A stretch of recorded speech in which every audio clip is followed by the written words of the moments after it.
دوستو السلام علیکم۔ آئیے آج سورہ مجادلہ جو کہ 58 نمبر سورہ ہے اس کی آیت نمبر 7 پہ غور کرتے ہیں۔ تو پہلے ترجمہ۔ بسم اللہ الرحمن الرحیم۔ تم نے نہیں دیکھا کہ اللہ جانتا ہے جو کچھ آسمانوں میں ہے اور جو کچھ زمین میں ہے۔ کوئی سرگوشی 3 آدمیوں کی نہیں ہوتی جس میں چوتھا اللہ نہ ہو، اور نہ 5 کی سرگوشی ہوتی ہے جس میں چھٹا وہ نہ ہو، اور نہ اس سے کم کی یا زیادہ کی، مگر وہ ان کے ساتھ ہوتا ہے جہاں بھی وہ ہوں۔ پھر وہ ان کو ان کے کیے سے آگاہ کرے گا قیامت کے دن۔ بے شک اللہ ہر بات کا علم رکھنے والا ہے۔ دوستو، چلیں آپ اس آیت کو سمجھنے کی کوشش کرتے ہیں۔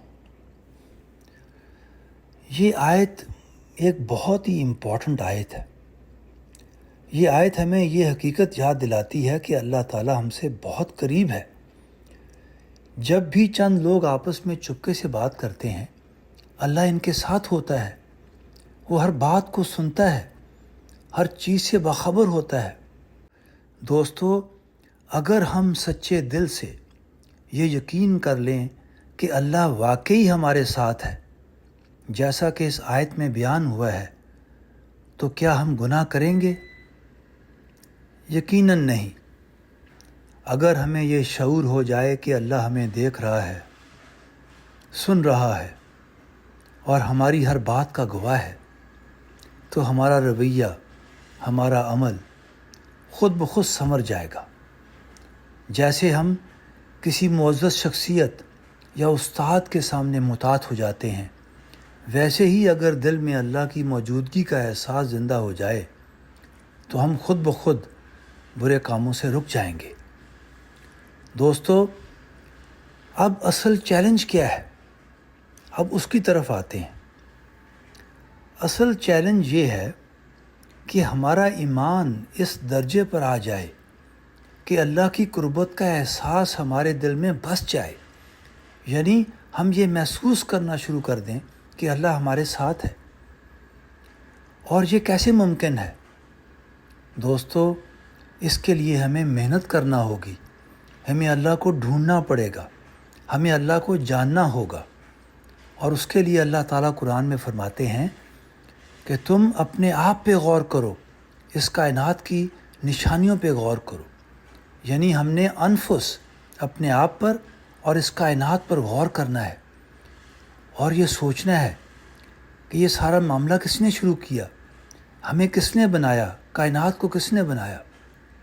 دوستو، سچے دل سے خدا کو ڈھونڈنے کا نتیجہ یہ ہوگا کہ ہم ایک دن خدا کو نہ صرف ڈھونڈ لیں گے بلکہ اس کے سچے بندے بن جائیں گے۔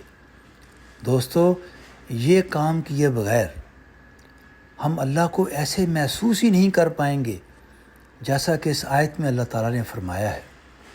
تو دوستو، اب ختم کرنے سے پہلے میں اس آیت کا خلاصہ شیئر کرتا ہوں۔ یہ آیت صرف ہمیں معلومات نہیں دیتی بلکہ ہماری زندگی کو بدلنے والی یاد دہانی ہے۔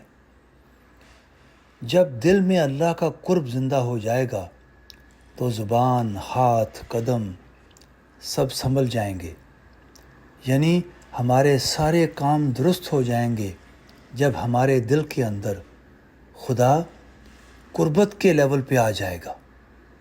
دوستو، اب ہمیں سب کو یہ مل کر کوشش کرنی ہے کہ ہم دل کی آنکھ سے اللہ کو دیکھنے والے بن جائیں اور اس طرح سچا ایمان ڈیولپ کریں، یعنی اللہ کے سچے ماننے والے بن جائیں۔ تو دوستو، مجھے امید ہے کہ ہم نے اس آیت سے بہت بڑا سبق سیکھا، اور وہ یہ کہ ہمیں اپنے آپ کو ایک روایتی مسلمان سے ہٹ کر ایک سچا مومن بننا ہے، یعنی ہم نے اپنے آپ کو ایک اللہ کے بندے میں کنورٹ کرنا ہے۔ دوستو، ہمیں یہ بات بھی یاد رکھنی ہے کہ اللہ تعالیٰ نے سارے انسانوں کو ایک فطرت پر پیدا کیا ہے، یعنی ہیومن نیچر، ایک انسانی فطرت، لیکن اللہ کا بندہ بننے کے لیے ہمیں کوشش کرنا ہوگی۔ اس سے کوئی فرق نہیں پڑتا کہ آپ کس مذہب میں پیدا ہوئے، کیونکہ ہر جگہ پیدا ہونے والے انسان کو اللہ کو ڈھونڈنے کے لیے برابر کوشش کرنا پڑے گی۔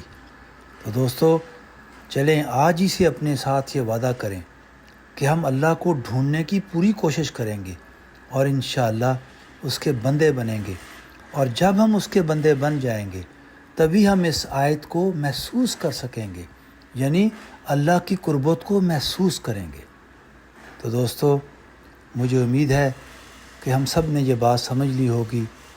آپ کا سننے کا بہت شکریہ۔ السلام علیکم۔